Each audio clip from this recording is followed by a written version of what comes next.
Well, hello there, YouTube, and welcome to Tuesday, May the 4th. I think it's supposed to be mostly rainy today, but I'm not complaining about that. Doesn't look like it's been raining. Doesn't even look like it rained overnight. It's scary. It sounds like I hear a logging equipment on the other side of the highway there. I hope somebody's not hacking their trees out. Timer ran out on the truck with that one sun patch in the woods across the way. There's one gleaming bright light. All right there, little woman.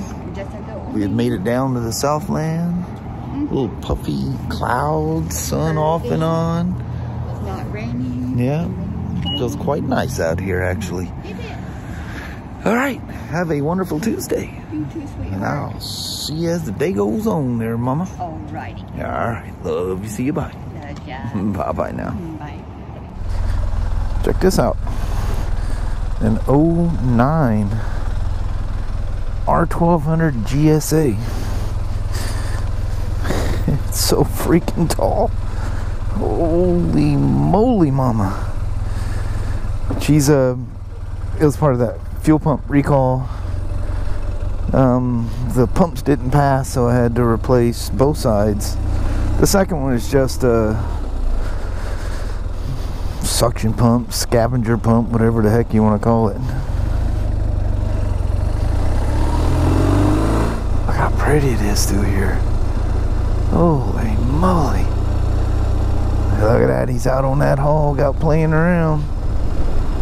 Oh, it is beautiful. Just want you makes you want to just stop and just look around. Make you smile a little bit.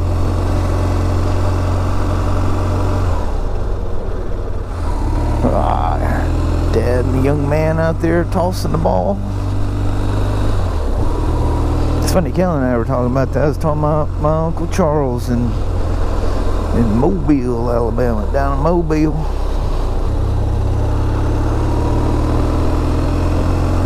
They ended up moving to Texarkana after living in Mobile for years, and we moved when my dad was still with International Paper. Moved to Mobile, lived there about 2 years, I think,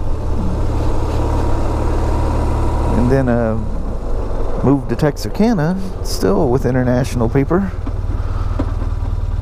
And then before we left there, my Uncle Charles moved from Mobile to Texarkana, so had all our family together.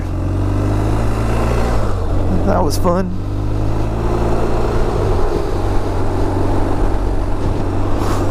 It's just incredibly nice. Look, there's a little country right in the middle of the city. Just a country boy. The nice, again today, peaceful day at work.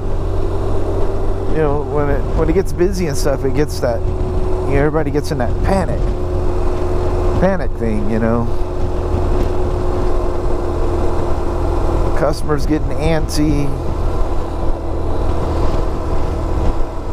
Nobody likes waiting in line, and there just doesn't ever seem to be enough people to help everybody, you know.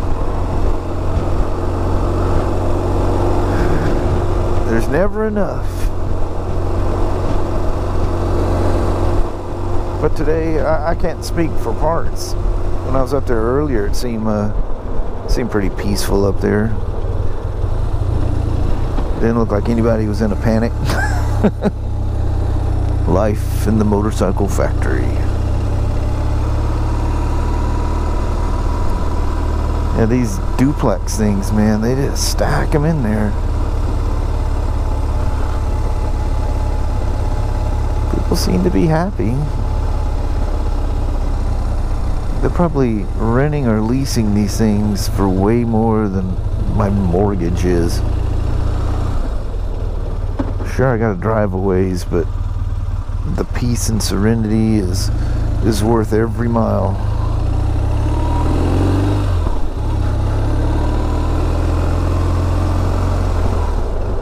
What a rat race.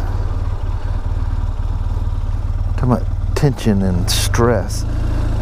Just thinking of having to live in a place like this just stresses me out. When Kelly and I were young, we moved to Portland, and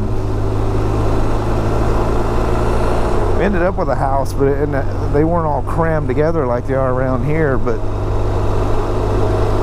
still, I mean, you were close. If it was an older style neighborhood where there's actually, you had a full lawn, I think our property was 1.5 acres. It wasn't very big, but still, we had a nice fence area for the dogs. I don't know if you guys seen that, but that bee came in and hit me, went right across that shield, through my half-closed face shield on my helmet, and above my glasses, and smacked me right in the forehead. The yellow jacket. When you think you're in a safe little bubble, think again. They can always find a way in.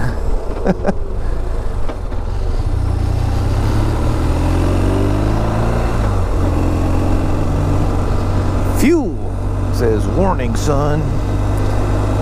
And I appreciate this guy bringing this thing in without a full tank of fuel, because when you do both of these pumps, you gotta kind of lift and roll the tank back, because you can't get the pump out on this side, and then you can't even get the tool in. You can't get the pump out because when you unscrew it, it ends up hitting the frame rail that holds the back of that cowling. Really nice when the tank is almost empty. In fact, I'm gonna go up there, and of course it probably really pissed the guy off if he's a mile checker like I am all the time. It'd skew his mileage.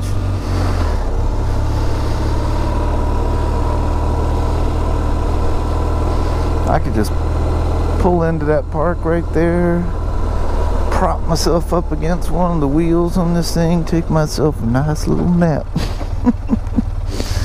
So peaceful out here. You know, these old BMWs, they are pleasing to ride. They're really old feeling and crude feeling, you know, in comparison. They don't feel like they got enough power to get out of their own way, but none of that matters. It just feels good to ride. It's really weird to ride something like this right after riding a newer one, or, you know, vice versa. Spend some time on one of these and you jump on a new one. And you're just like, oh my Lord. They did that much in advancement in 12 years. I mean, it's like a whole nother world. And as far as BMW is concerned, it literally is a whole nother world. One thing about these older ones too is you definitely feel the heat off of them cylinders. That's just a characteristic of the model. Not saying it's a fault. In the Northwest, it'd decidedly be a good thing, I think, most of the time. Cold out here sometimes. I'll mix it up here just a little bit. Kind of took you guys backwards and goofed around. Now, this is when that shield like really starts to get to me. I can't see under it, can't see over it. Well, I can, but not where I need to see.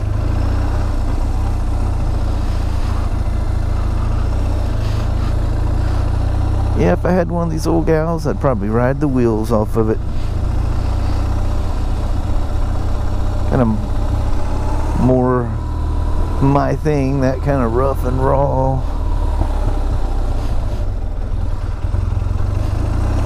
A little more simplistic. I thought the old 9 still had the power brakes, but I think I've already discussed that before. I think it was gone by then. Thankfully. Holy moly, thankfully. I've got that fear of somebody sneaking up underneath me. So I'm gonna run upstairs and pray there's some fuel in the drums up there, caddies, whatever you call them.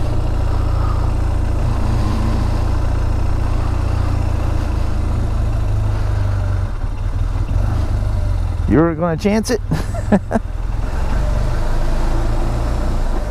Oh, still riding with the Winky Dinky on.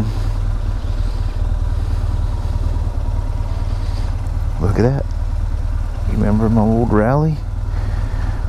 I don't know if that's it. It's one just like it.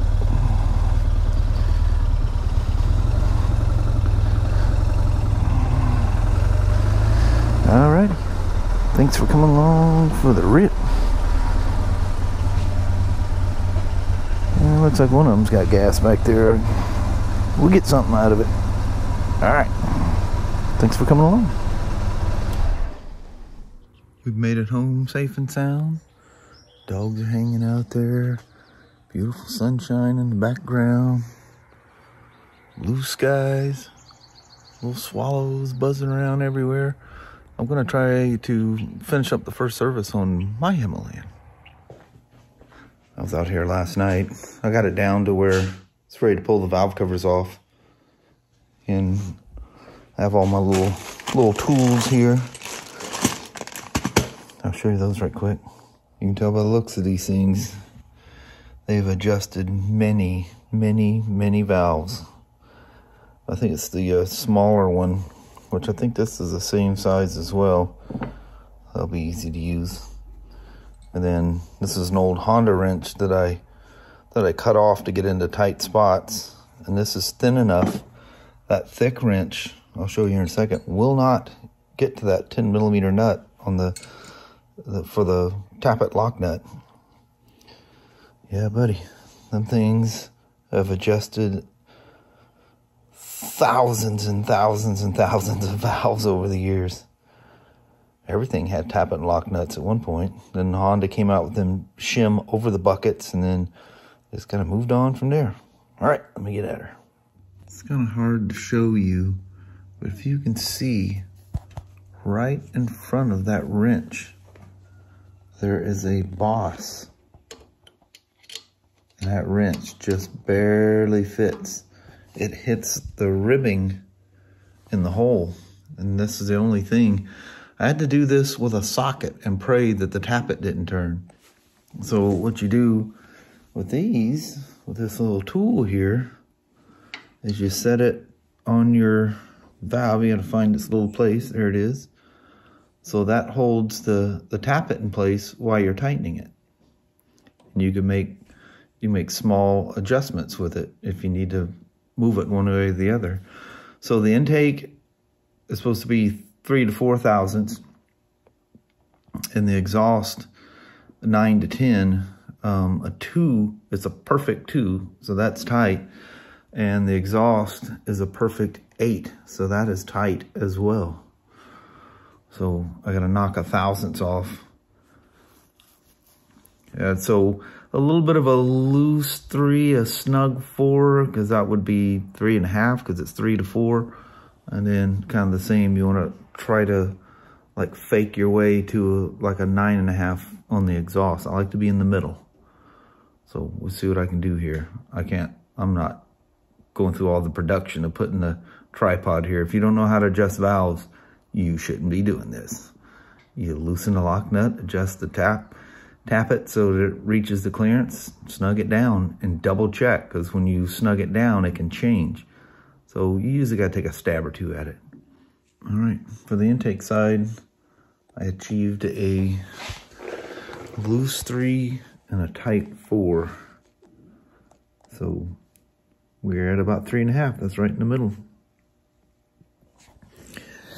Let's see what we can do with the exhaust side now. A little more of a fight on the exhaust side there, but that's okay. I had to take a couple stabs at it.